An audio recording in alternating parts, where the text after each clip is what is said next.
Chapter 18, Managing Anxiety. There are disadvantages of having too much or too little anxiety. Too little anxiety can cause a lack in focus or can cause recklessness. Too much anxiety can lead to the inability to accomplish important tasks.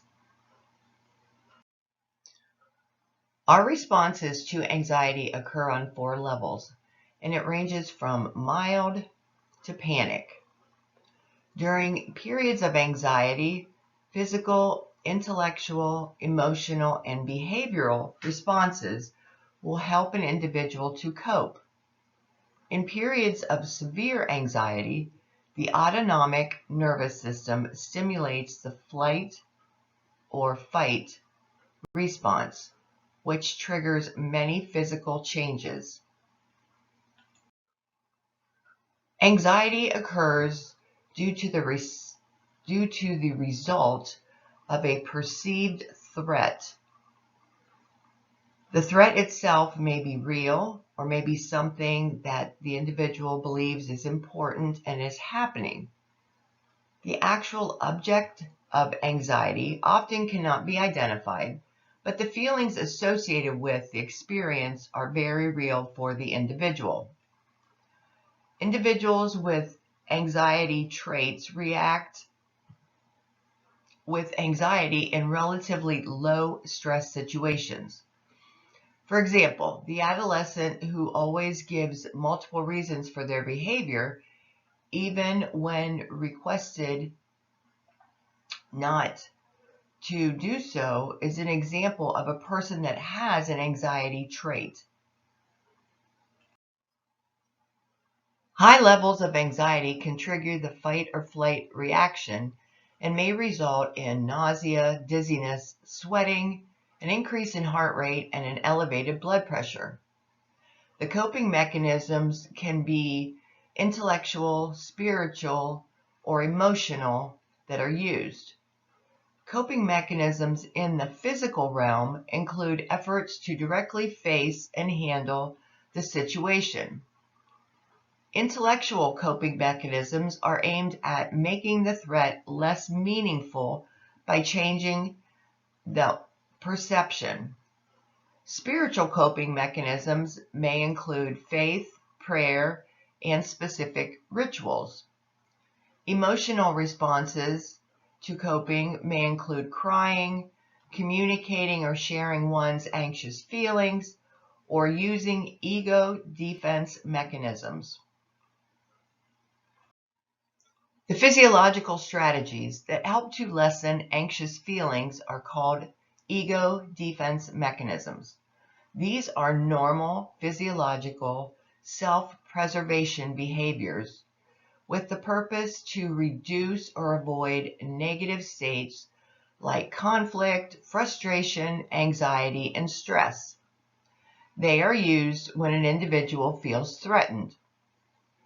Too little or too much anxiety can lead to ineffective coping behaviors and cause a lot of issues.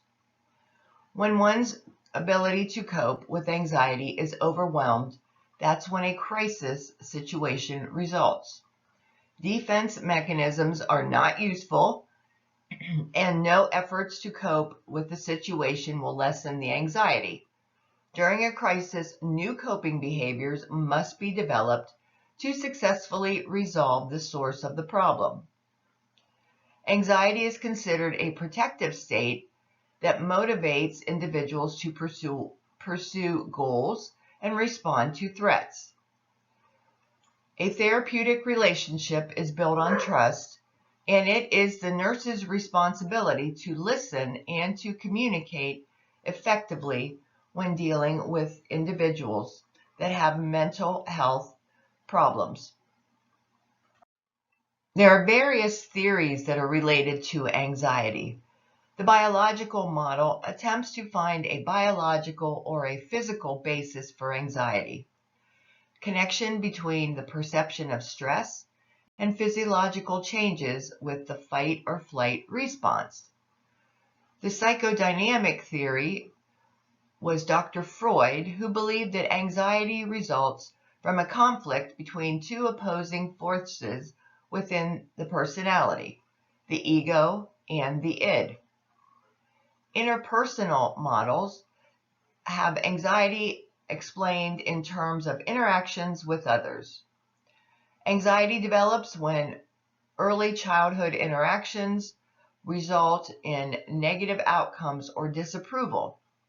Over time, the responses to anxiety form the basis for low self-esteem and poor self-concept.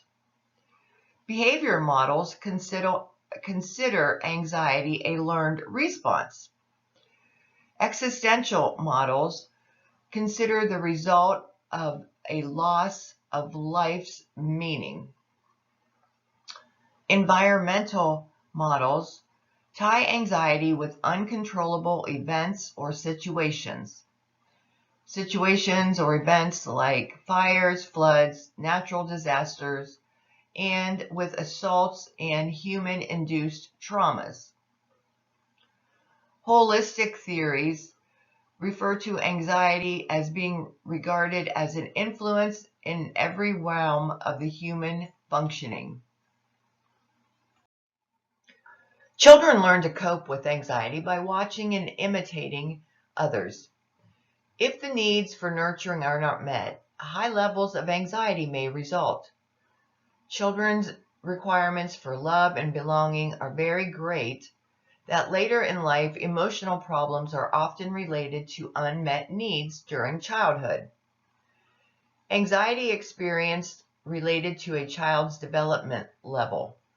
Infants feel a sense of discomfort if their needs are not immediately met.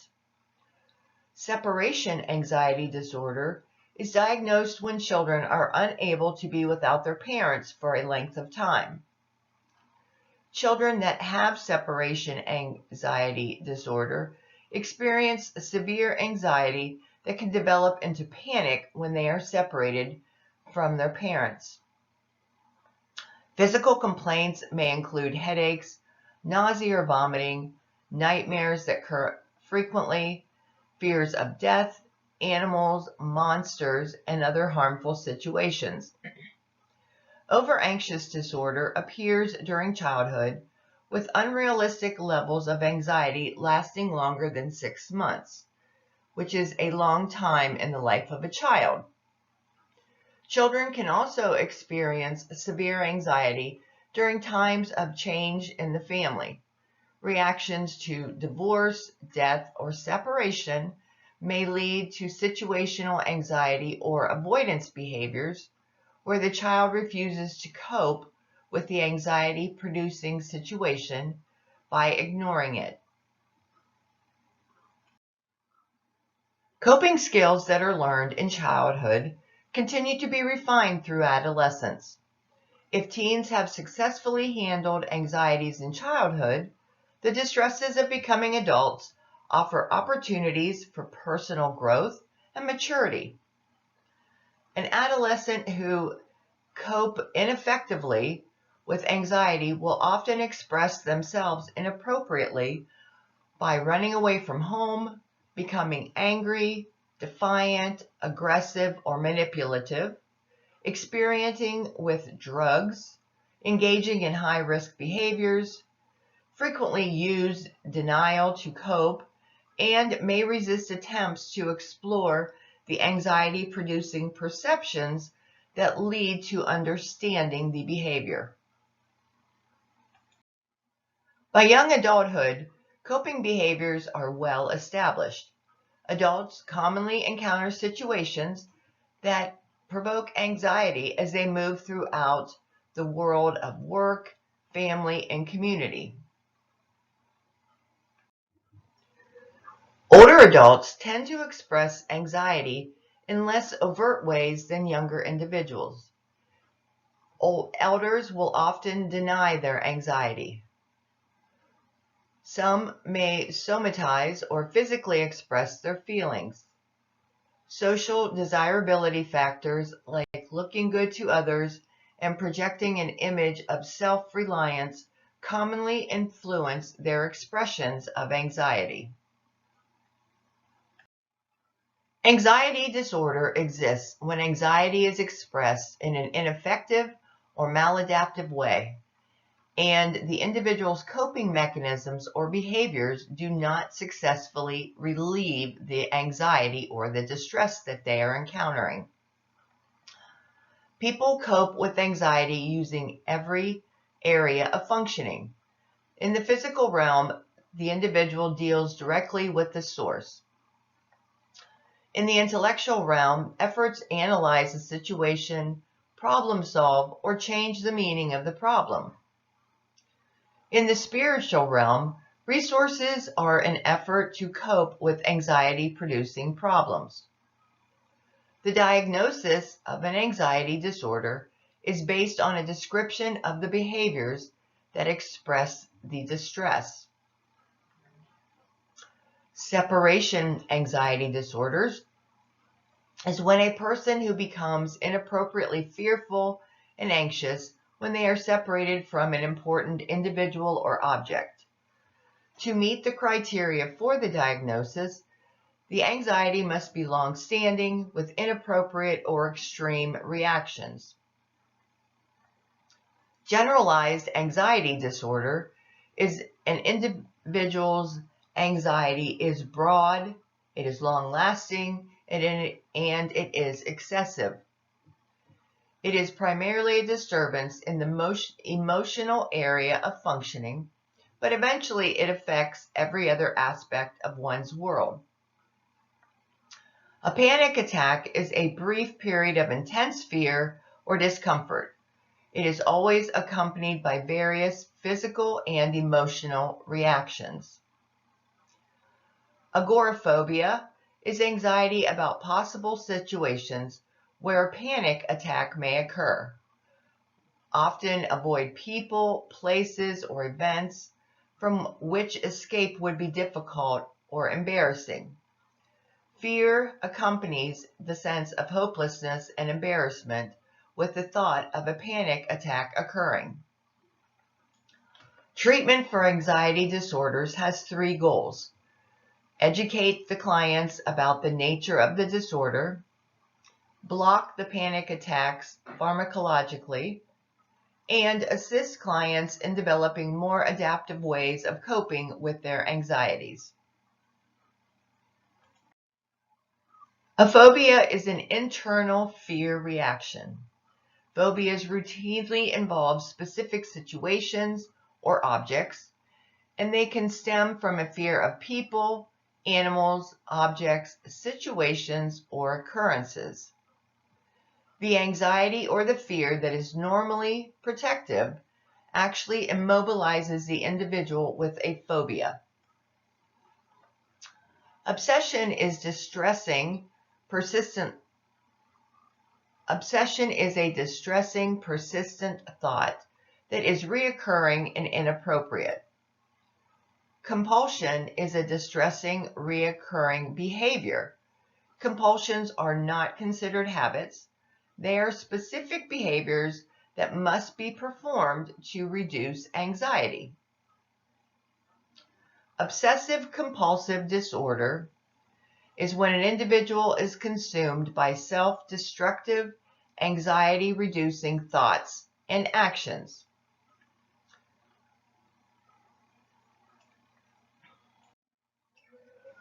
Body dysmorphic disorder is when an individual becomes obsessed with a perceived flaw in their body.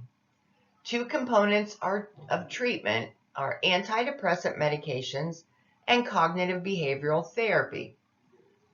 Hoarding disorder is a persistent difficulty in parting with or discarding possessions, irregardless of their value.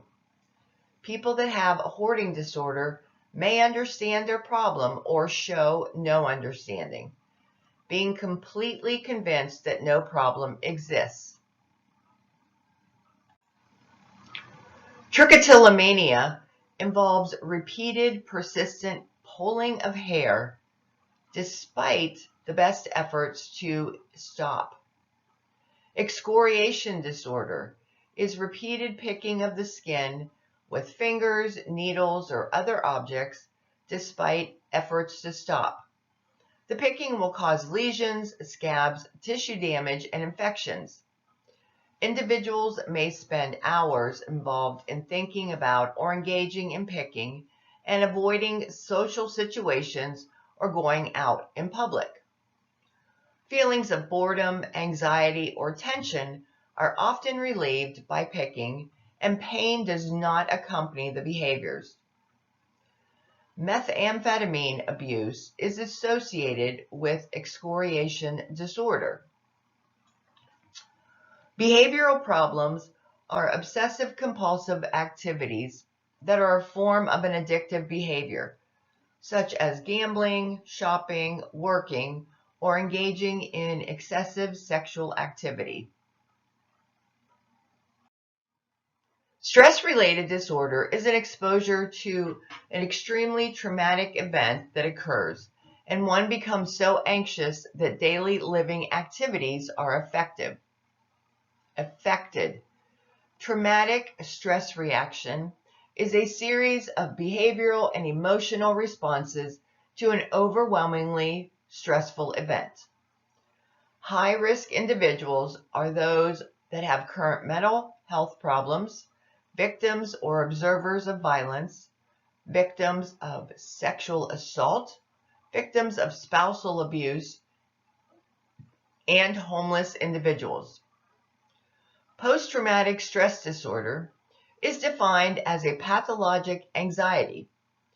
Individuals with this disorder have been exposed to traumatic events that were outside the realm of normal life experiences. Acute stress disorder is diagnosed when an individual repeatedly relives or reacts to the anxiety from a traumatic event. Distressing memories and dreams will often occur. Adjustment disorder is distress that is out of proportion to the traumatic event. Symptoms will usually occur within 3 months of the event and may become so severe that social, occupational, and other areas of functioning are impaired. Emotional distresses with PTSD can trigger flashbacks, which are vivid recollections of the event in which the individual will relive the frightening experience over and over. Anxiety, depression, and nightmares may complicate the issue. Rape trauma syndrome is a traumatic stress reaction in anyone that has been sexually assaulted and routinely follows a predictable clinical course: fear and anguish, recovery and repair, and adaptation. The initial response is an outcry of anguish or fear. Then the individual will try to recover from the event and repair the immediate damage. During the repair and recovery stage, many individuals make adaptive responses. Some will react ineffectively and develop chronic stress reactions or post-traumatic stress disorder. The adaptation phase is a return to real-world situations and appropriate coping behaviors. Providing physiological stability, emotional support, and advocacy are the most important therapeutic interventions for clients with traumatic stress reactions. Antihistamines may cause drowsiness, headache, thick bronchial secretions, nausea, diarrhea, and constipation. Benzodiazepines may produce groggy, sleepy feelings, uncoordinated movements, slurred speech, impaired thinking. These are metabolized slowly, so they may accumulate in the body and cause oversedation.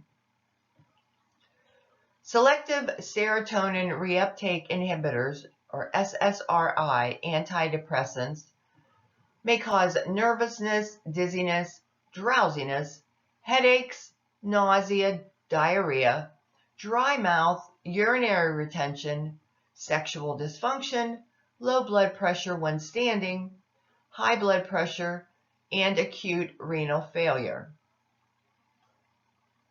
Buspirone may cause dizziness, headache, depression, nausea, upset stomach, constipation, diarrhea, insomnia, increased heart rate, blurred vision, nasal congestion, sweating, rash, weakness, or chest congestion. Handling small, everyday distresses successfully is the key to preventing complicated mental health problems that arise as maladaptive expressions of anxiety. The problem-solving techniques assist clients in developing more effective coping mechanisms. Relaxation techniques like meditation and stress-reducing exercises may help clients counter their anxieties.